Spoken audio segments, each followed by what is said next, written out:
Now then, he is the award-winning actor who most recently picked up a Golden Globe for his role in one of our favourite shows, Succession. And fresh from award season, Brian is joining us now, and congratulations. Congratulations. Best actor in a drama series. Amazing.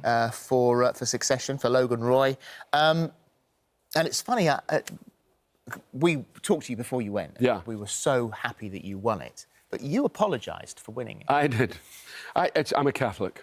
I'm a lapsed Catholic, but I'm a Catholic, and I have Catholic conditioning, so I immediately feel guilty. No! So I thought, and I also think about all those other guys that were nominees, so I kind of wanted to apologise to them for winning it, because I felt, I know, because those few seconds when you're waiting for it, it does your head in. It really does. I'm sure you've experienced a similar thing. It really does your head in.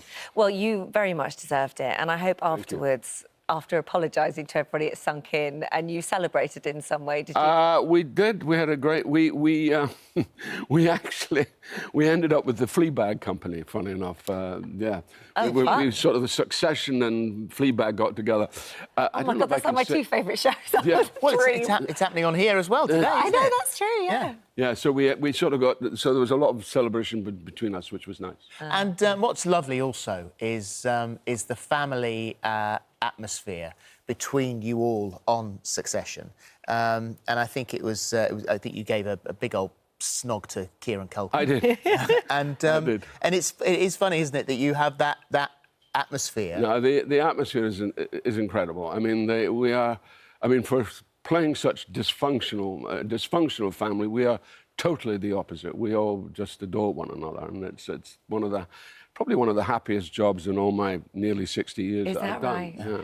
So you must be looking forward to all getting back together, because I think you're starting filming again soon, we start filming end of April, and who knows? We never know what's going to happen, so they tell us. And... Oh, I just can't wait. I know. Just can't wait. And because you before this, I mean, you're such a brilliant actor, done so many incredible roles, but still you could walk around and be anonymous. Yeah, and now it's changed that completely. Yeah, it's really weird. And also, I insist on wearing a cap, because I've always liked wearing a cap. And, of course, people think I'm going around as Logan Roy because I'm wearing this cap, and it's very confusing. Did someone tap you on the shoulder in I Rose did. Hill? I had an incident at my local cafe in where I live.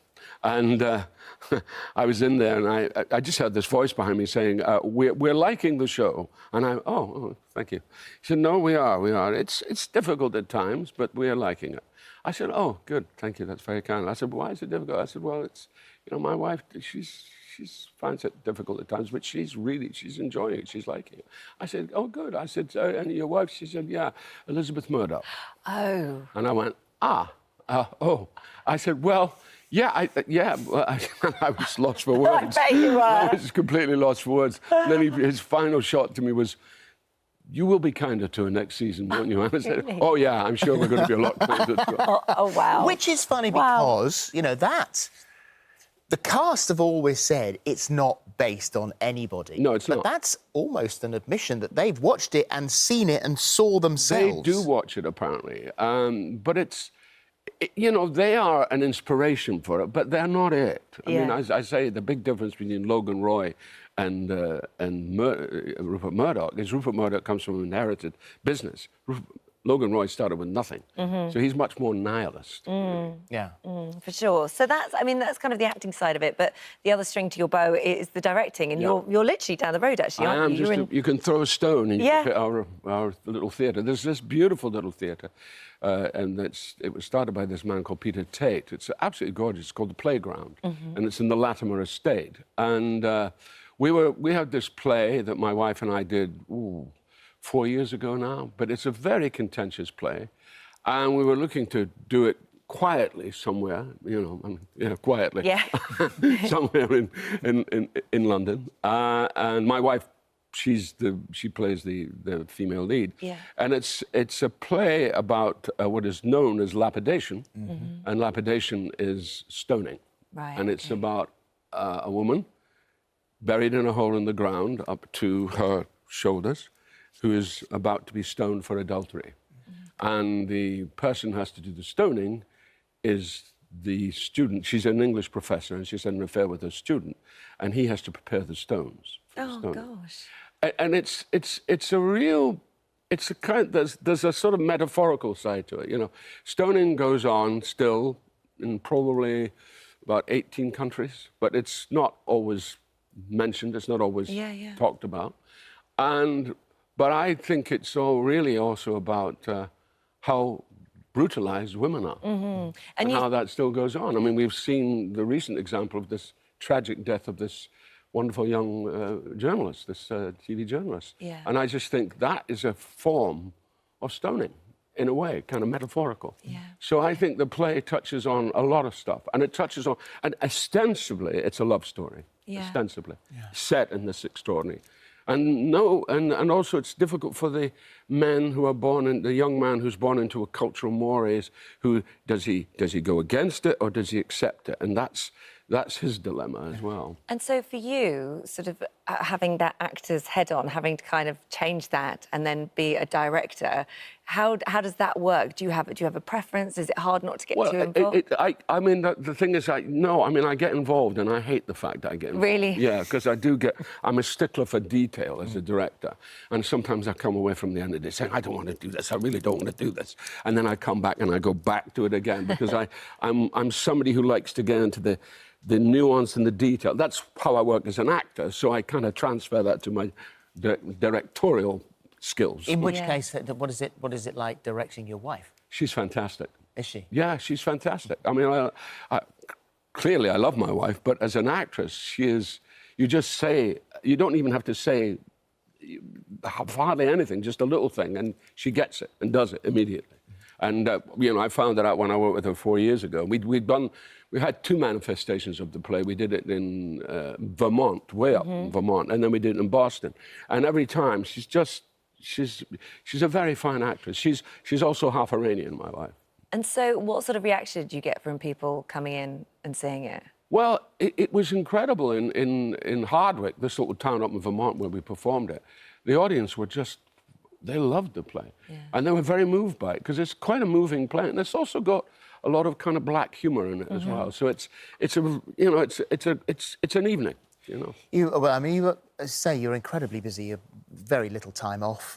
Succession, the directing, other things that you're backwards and forwards across the Atlantic for. So finding a calm in your head, finding calm in your mind. You've been quite open about sort of how later on in life you found that. Yes, I did. I was 50. When I was a young man, you're talking about the C word. Yeah, I am. Cannabis. When I was in the 60s, I came from a very, my dad died when I was young. I was 8. My mother was she had a series of mental breakdowns. So I had no structural family life. So in the 60s, I did the opposite from everybody else. I got married and I had to settle down. And I could see my generation who are into the whole bit. And I was very like that about it. But when I got to 50 and I needed to relax, and I wasn't really a drinker. I've never been. I mean, I can take a glass of wine, and occasionally, but I don't do it in like whiskey. But I really needed to relax. I needed to do something at the end of the day which would really switch me off. And I found that cannabis was the answer. But the thing about cannabis is you have to be very careful with it. In America, I get it under medical supervision because I'm also diabetic. So it helps me, it does work with my bloods. So I do it for that. And what I think is important is that we get the proper stuff. And in America, because it's supervised in that way, we do get the proper stuff. Here, it's dodgy. And it's cost you the ambassadorial role on it did. Yeah. Because there is this confusion between what various drugs do, and of course cannabis is a natural thing, and it's fantastic for children. I mean, you see children with all kinds of difficulties who've really it's enabled. We've spoken about it on this sofa. Can I just say something about your program about the chickens earlier? Yes, yeah, of course. Yeah, we were talking about the trade deal between Britain and America, and the possibility it hasn't been ruled out that we might accept the chlorinated chicken from America. And we showed you pictures of them kept in terrible. And there they are. And last week I was with David Attenborough, and we were doing a thing for climate change in Scotland. And he mentioned to me a statistic which is truly horrifying, I think. 82% of all the birds in the planet, all of them, falcons, everything, every bird you think of, 82% of them are chickens. I mean, my head can't even understand that. That's extraordinary, isn't it? All for human consumption. Yes. Oh, that's unbelievable. That's one of the most incredible facts Yeah, I've yeah. heard in quite a while, Yeah, actually. 82%. I hadn't heard it before, and he just, he's such a genius, that man. He just tossed it off. And you also saw Brian Cox, Oh, Professor yeah, Brian we Cox. met, yes. Yeah, you finally Yeah, met? Brian Cox. We met before, but we met, I kind of usurped on when we were presenting you are. awards. But, oh, yeah. Oh, there we are. Yeah. There you are. He's lovely.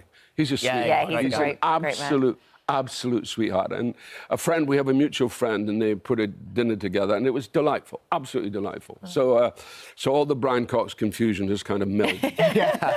It's so lovely to see you. It's always lovely to see you. Lovely to see you too. Well. Sinners, and by the way, well done.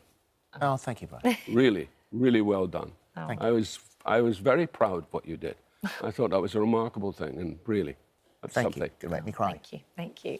Sinners, the English Professor, is London's Playground Theatre for 3 weeks only. Thank you. Thank you. You're Lovely welcome. to see you. Thank you.